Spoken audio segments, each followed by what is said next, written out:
Joining us now for perspective on all of this and how significant it is, CNN's chief international anchor, Christiane Amanpour, who interviewed Ukrainian President Zelensky and the First Lady of Ukraine actually last month.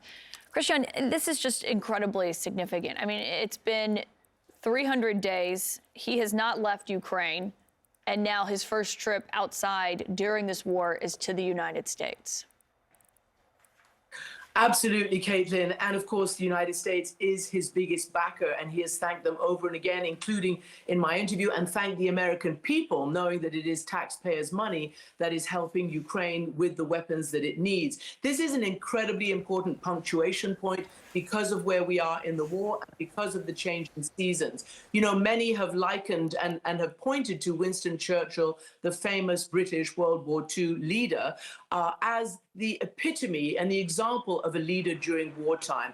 And many over the last 10 months of the war in Ukraine have sort of, compared Zelensky and his wartime leadership to that of Winston Churchill. And most importantly, in the rallying of international support for the defense of Ukraine. So this is massively important. He will want all sorts of modern weapons. He will thank, obviously, for the Patriots, the most sophisticated anti-air missile defense system that he's got so far and that's available so far. And then they're going to want to have presumably other things like more and more drones and sophisticated weapon systems to combat the air that Russia controls with its missile attacks. So that's the important thing. Zelensky is bringing with him, he said in his press conference, a flag from the soldiers on the front line of Bakhmut. That is the key city right now, the key town in the east, on the eastern front, that it is being pummeled and fought vociferously over by both Russia and Ukraine. The president of Ukraine went over there, met with the troops, took a flag of Ukraine, had it signed by the troops, and says he will deliver it to the American people and the American Congress as a message of thanks. When I asked him even a month ago, and they still stick to this, whether it's enough already and that they should bow to certain sectors of the international opinion who say they should negotiate, he said, absolutely not. He said, that's just what Putin wants. Here's what he told me. The current military and political leadership of Russia needs a pause, in one form or another, just like with the Minsk agreement or some other agreements. They needed a pause. They would gather up their strength, money, weapons. They would get ready. They would lay out the information for their own society. And when all of that has been prepared, they start the offensive. Because there is only one goal: to destroy our independence. And so the Ukrainians believe that the Russians are somehow preparing a new ground offensive, including keeping Kyiv in play sometime, during or after the winter. According to Fiona Hill, America's most senior and most informed Russia expert, basically Putin wants to control Ukraine, erase Ukraine from the map, and stop American and European aid to Ukraine. That's his objective right now, and Ukraine obviously wants exactly the opposite, to get the kind of weapons that it needs to fight for the fight that America and the world says is all of our fight, the fight against autocracy and the fight for democracy. All right. Christiane Amanpour. Christiane, thank you very much, and Merry Christmas to you. Good to see you. Thanks. And to you. Yes. So this morning, Ukrainian President Zelensky's risky and highly secretive White House visit is unfolding amid extraordinary security measures. Zelensky was very keen to visit the U.S., but could only agree once the parameters met his needs. So joining us now, Kylie Atwood, with the very latest in this. Kylie, good morning to you. What kinds of heightened security measures are being taken at this point?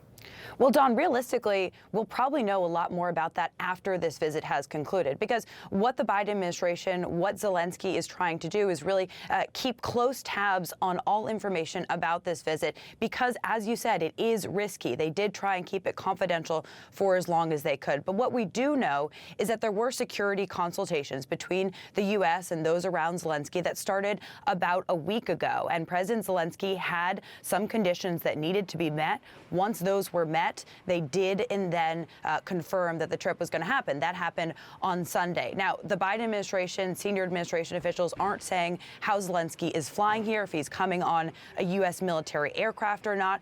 But we're learning this morning some new details from Polish TV because they captured Zelensky coming into Poland over the Ukraine border on a train. And that is traditionally how U.S.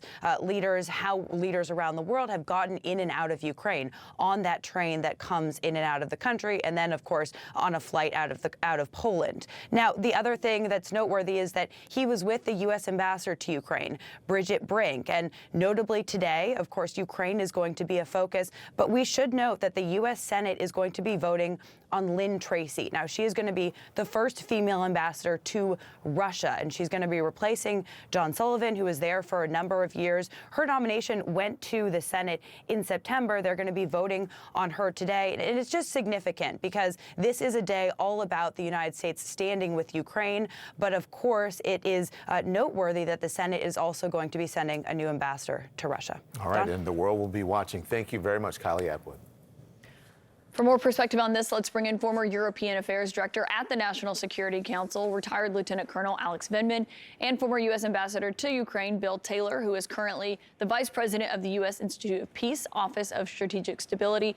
Thank you both for being here. You're two experts in this area, so we're so glad to have you this morning. And Ambassador Taylor, I'd like to start with you on just how critical this visit is and what you're going to be watching for as President Zelensky makes such a historic trip to the United States, his first time out of Ukraine since Russia invaded his country. Caitlin, you're exactly right. A great visit, a great opportunity. President Zelensky will certainly thank the American people. He will thank President Biden. He will thank the Congress for all the support. And it has been major. It has been significant. It has been overwhelming. It has been huge, the support that we've provided. And the Ukrainians really appreciate it. And President Zelensky is going to reflect all the Ukrainian views that appreciate all the support they've gotten. And they need it to continue. And they need it, frankly, to expand. And that looks like it's coming. Ambassador, just one more for you before we get to Lieutenant Vindman. Do you remember back in April when this, almost at the beginning of the war, 2 months in, nearly 2 months in, and you had Boris Johnson walking around Kyiv, right, visiting Zelensky in Kyiv. That was in country, and now you have this visit. People will compare these two visits, but the big difference is that one was on Ukrainian soil, and now this is on U.S. soil. That is a very big difference. It's a big difference, and it shows, though, Don, that President Zelensky has identified the United States as his major supporter, as a leader of the coalition, the leader of this broad assembly of nations that are supporting Ukraine and opposing the Russian invasion, the unjustified Russian invasion. And so that just is a strong signal of the cooperation and the importance of the alliance between the United States and Ukraine. And Colonel Vindman, this Patriot missile system that the U.S. is going to be sending to Ukraine, we heard from U.S. officials last night that say, it's going to take a while. They're going to have to train in a third-party country to actually get them trained on how to use this. And that is a huge focus. It's one of those powerful weapons in the U.S. arsenal. But do you expect President Zelensky to also ask for more, given, this is not signaling that this war is coming to an end anytime soon? Yeah, so to me, the delivery or the announcement of the Patriot missile system is important, but it's frankly less important than a signal that the U.S. government is prepared to provide other advanced capabilities, and that the U.S. is going to start training Ukraine on how to operate everything from aircraft, older U.S. aircraft like F-16s, F-15s, that tanks are in the mix, starting to train forces to employ those tanks, because these are all systems that are complex, require a lot of training, not just for the operators, but for the maintainers, the folks that are going to be sure that these systems are going to be in working order. One of the biggest challenges that the Ukrainians face at the moment is that they've received an enormous amount of equipment.